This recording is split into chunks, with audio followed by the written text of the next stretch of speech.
Today, we are announcing the arrest of Raymond Charles Rowe for the murder of Christy Mirack from December 21st, 1992.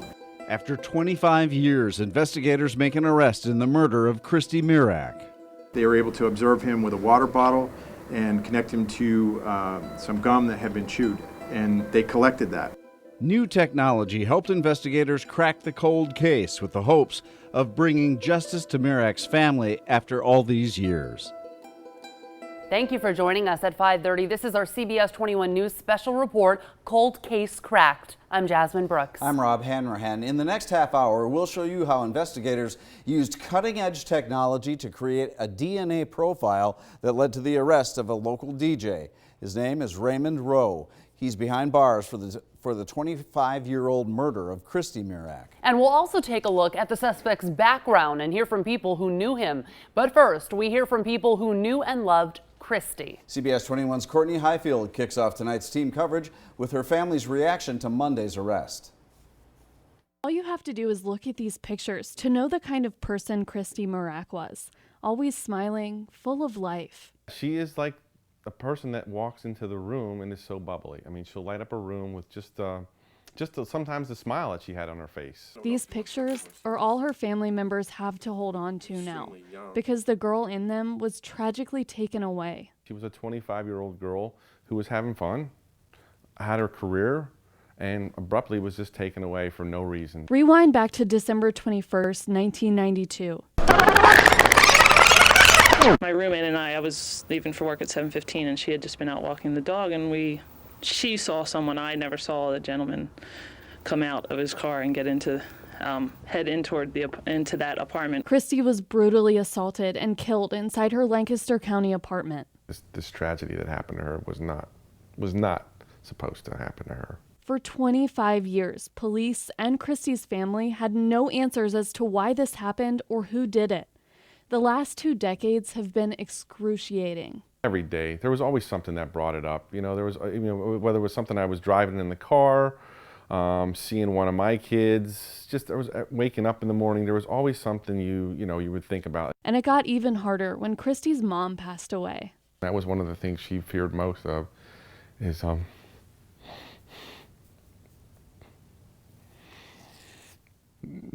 not seeing this call. But it's here. They got it. The long overdue call. Investigators believe they've cracked the case. The fact is that we got somebody in custody is a kind of a relief. It's kind of a bittersweet day for us. He's been waiting for this phone call, but it still hit him like a ton of bricks. I thought it would be easier, but I think it's just as hard as the day this happened when we got the phone call. He knows this is just the beginning of another long and painful waiting game. But he survived the last 25 years. There was too much to be had here, and there was no reason for this to happen, so I was never giving up on this case. And he's going to keep pushing forward until Christy gets the justice she deserves. We'll look forward to moving forward in the right direction here.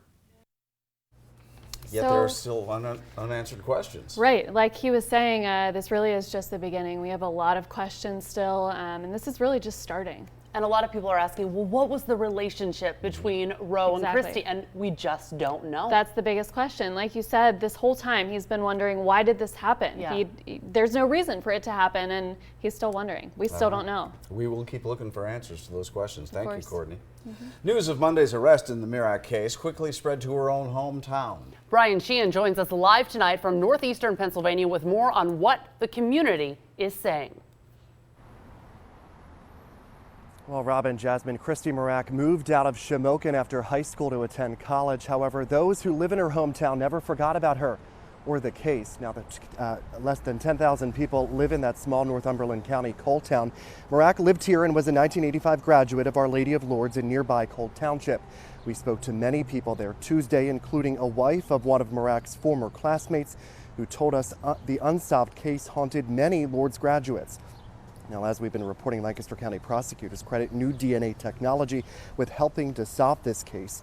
And as you can imagine, the logistics of how it works and has left many here in Shamokin simply amazed. But everyone is thrilled Christy can finally be at peace. I wouldn't want to live without knowing what happened. If I had to, I'd go do it myself. Well, it's good that they used it to catch the killer, so she's at peace. Now, while Christy's brother now lives in Montgomery County, their father is still in the area. However, we are told that he is a very private person. Now, I also spoke to one of Mirack's relatives this week, and they tell me that while they're thrilled that her alleged killer has been caught, this whole ordeal is just very troubling. Live tonight in northeastern Pennsylvania, I'm Brian Sheehan, CBS 21 News. Parabon was really our last shot, and little did we know at the time that it's turned out to be our best and led us to today. How did investigators get to Raymond Rowe if he wasn't on their radar? District Attorney Craig Stedman says a new type of technology helped lead them to that arrest. CBS 21's Erica Such traveled to Virginia to meet the team that helped identify Raymond Rowe. She explains the process. Jasmine, Parabon Nanolabs is a forensic DNA analysis company in Reston, Virginia. In the Christy Mirack case, they were able to take the DNA from the crime scene and trace it to a relative of Raymond Rowe's. But how did they get there? Take a look. This is all very new, and we're all figuring it out as we go along. Just 2 months ago, Ellen Graytack says the technology that found Christy Mirack's alleged killer wasn't available. But today, it's put 49-year-old Raymond Rowe behind bars, charged with her murder. They're out there just living their life, and there's just no way to find them without this genealogy. She's referring to genetic genealogy, a new way forensic scientists are helping solve cold cases, much like Mirack's. Traditional forensics that police departments are able to do looks at 13 markers on a strand of DNA. But the work Parabon Nanolabs does takes it much further. What we're doing is we're looking at hundreds of thousands of pieces of information, so that's the big difference. So we're able to detect even out to third cousins and sometimes even beyond. So those are really distant relatives. And since we have so much information, we're able to detect those relationships that traditional forensics can't. Once they create that profile based on the DNA they're given, Parabon is able to upload it to a website called GEDmatch that has about 1 million users in the U.S. It operates much like ancestry websites that help link a person to long-lost family members. But unlike those private services, this is public and discloses to its users that law enforcement may use the site to identify a suspect of a violent crime. They've chosen to put their DNA in a public database, and we can compare that sample from an unknown person to all those people in the database to try to find relatives. Parabon says they only will look as far back as third cousins because of the amount of descendants there would be to comb through. And in the Mirack case, a hit came back in that range. In this case, it was quite a bit closer than that. From there, Parabon turned their findings over to a genealogist who then builds a family tree using public records, census information, obituaries, and newspaper archives. Find their parents, grandparents, great-grandparents, and then build forward in time to find all their descendants and find who could this person have been. Graytack says the genetic makeup of the unidentified suspect can then help narrow the findings, whether the person is male or female, what ethnicity they are, and so on. In this case, the genealogy pointed to Rowe. But Graytack explains it's not a closed case just yet. They then have to go out and investigate to see, does this make sense? And also collect DNA from those people. So if they think that one of these leads is really strong, what they can do is collect abandoned DNA. So go out and find DNA from this person, watch them drink from a cup and throw it away, then collect that cup. That's exactly what District Attorney Craig Stedman says undercover state troopers did. On May 31st, undercover investigators followed Rowe to an event he was DJing at a local elementary school. They observed him using a water bottle and leaving it. They also found 2 cups, one with chewing gum in it.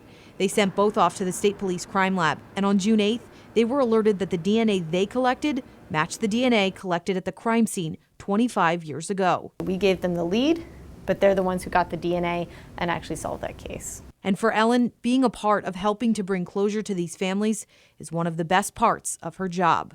This can't change anything, but hopefully it can at least help them sleep at night. Erica, that is incredible. It's pretty Wow. amazing what they can do. How often do they do this and actually match? So they said 60% of the time they've been able to match a third cousin or closer. Other times maybe someone was adopted within that family tree or they came over from another country. They're not able to look outside the United States. Wow. But 60% of the time they've found a match. Wow. So incredible. It's pretty amazing work that they do. Thank you so much. The technology used to nab Christy Mirack's suspected killer has breathed new life into at least 3 other cold cases across the country. Michelle Welch was just 12 years old when she was brutally murdered in 1986, and now, 32 years later, investigators say they have the man who did it. Keith Eldridge from our sister station, Como in Washington State, joins us from Olympia. And Keith, I have to ask you, how happy is the family of Michelle Welch with this breakthrough technology? They couldn't be more ecstatic because of all this. Yeah, they couldn't be more ecstatic with all of this, and when they showed up, they had to fly in from out of state, and it's been, as you say, 32 years. I was reporting for Como back then on the search for her. They found her body, and then to be able to come now 32 years later with the help of Parabon nanotechnologies, the whole issue of genealogy has just been remarkable, and what they could do with DNA now. The family just so thankful. The mom and 2 sisters thought someday it would be cracked, but they didn't realize it would be done in this fashion. And now they're using this technology here. Take us through what happened to her. Yeah, well, this was 1986. She had gone out to a park right near their house in North Tacoma. It's a hilly area, a lot of trees, a lot of places to hide. Back then, kids could do that. And she and her 2 sisters went out there. She said, I'm going back to the house. I'm going to make some lunch for us and come back. When she got back, they weren't there. They were at a little different location. They came back. They found the lunch, her bike, not Michelle. They found her body later that night in the woods, but no suspects whatsoever until just recently. And quickly, how did they zero in on Gary Hartman? Well, with the genealogy websites, the genealogy experts can go in now, thanks to Parabon Nanolab and the folks that are doing this. They went in, they traced the DNA that they found off a bathing suit from Michelle. They tracked the family trees. They ran into one little hiccup, but they corrected that. They found a grandfather who was actually supposed to be here and not here. That tracked to 2 brothers in the city of Tacoma, Gary Hartman and his brother. They needed DNA from both of them, and they got it from Gary Hartman by following him to a restaurant. He threw away a napkin. They grabbed the napkin, sent it to the lab with that DNA on it, and the match was made. He is now being held on $5 million bail in the murder of Michelle Welch. Keith, keep up the great work. Keith Eldridge from our sister station, Como in Washington State. Thank you very much. And next on our CBS 21 News special report, cold case cracked. I am tempted to write him. Do I feel bad for him? I feel bad for Christy Mirack and her family. I feel bad for Raymond's wife and stepdaughter. Coming up, we learn more about Raymond Rowe from several people who knew him, including a bride who hired him for her wedding.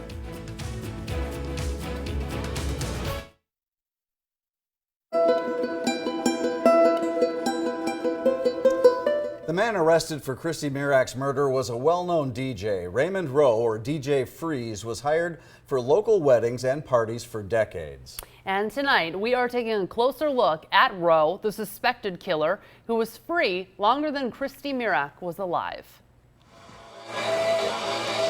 He's been hired by hundreds around the world to entertain. DJ Freeze, as many know him, was born and raised in Lancaster, Pennsylvania. But before he was DJ Freeze, he was Raymond Rowe, a husband and father working as a shipper at a ServiceMasters in the city. He married his first wife in Lancaster in 1988. They had 1 child together, a baby girl. Shortly after, locals were introduced to his DJ persona when he became the resident DJ of the popular Chameleon Club, where he worked for over a decade in the early 90s. It was a pivotal point in the DJ's career, his name becoming well known. Meanwhile, another name was making headlines: Christy Mirack. They won't confirm whether Mirack's killer was a former boyfriend. On the morning of December 21st, 1992, police say the 25-year-old school teacher was brutally murdered in her East Lampeter Township apartment. The case went cold until now.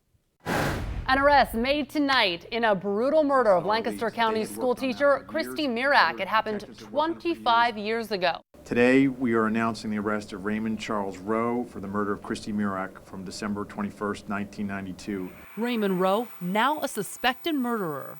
At the time of Mirack's murder, Rowe was separated. He filed for divorce 5 months later. Just months later, he married his second wife, a nurse. That's according to court documents. The man who landed gigs from New York City to Chile, picked up by police at his Lancaster home Monday and taken to jail. A little over 5 years, we actually hired him for the wedding. Megan Holloway hired DJ Freeze after meeting him at a Harrisburg Bridal Expo. Friendly, that was kind of my first impression. The two casually kept in contact through social media. And I had become friends with him on Facebook. He'd sent me a couple mix CDs, his personal stuff. The news of his arrest left her speechless. Complete shock. You're this professional, 5-star DJ. He's been all over the world. And while many knew the man behind the music, siblings Wendy and Edward Turner knew a much different man. We accepted him as a family. A young Rowe lived with the Turners in their Lancaster home for 2 years. Raymond Rowe's mom was having problems with Raymond, his behavior. He would do things that he shouldn't be doing, stealing and getting into trouble and running all hours of the night. And so his mom asked my mom if she could take him in and try to get him to listen, because she knew she made us kids listen. Still, the news of Rowe's arrest is unimaginable. We were just shocked. And although they haven't spoken in a while, Wendy is considering reaching out to Raymond. I am tempted to write him. Do I feel bad for him? I feel bad for Christy Mirack and her family. I feel bad for Raymond's wife and stepdaughter. And so does Megan. you never know. You don't. You think you know somebody.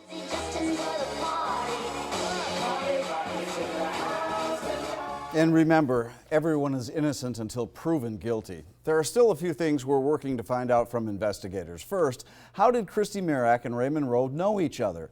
Why was she killed? And will prosecutors seek the death penalty against Rowe? We're continuing to follow this story, and so can you on CBS21.com. You'll find a detailed history about the case, how investigators zeroed in on their suspect, and a timeline on what led up to Monday's arrest.